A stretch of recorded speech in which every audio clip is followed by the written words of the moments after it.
Welcome to Chillin' 101. We hope this video helps. You begin by choosing the main app. This decides the larger window and controls. Open that app, then either tap its icon on the top app bar or enter Recent View. Once you tap the app icon, select Open in Split Screen View so the first app anchors one side. This step creates the split container and makes sure system gestures remain available. Make sure your app supports multi-window. Otherwise, Android won't show the split option, and you'll need a different app.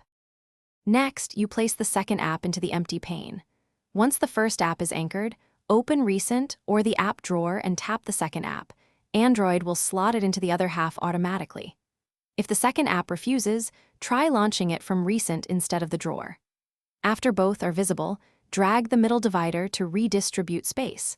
Make sure to move slowly so you don't accidentally snap one app full screen. This gives you flexible multitasking for reading, while watching or copying between apps.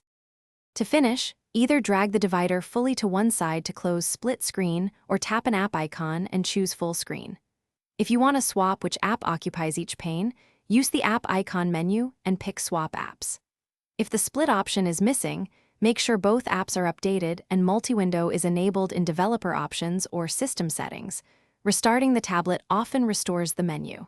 If one app won't resize, it likely does not support multi-window. Use a compatible alternative. Thanks for watching. Consider subscribing if we helped you.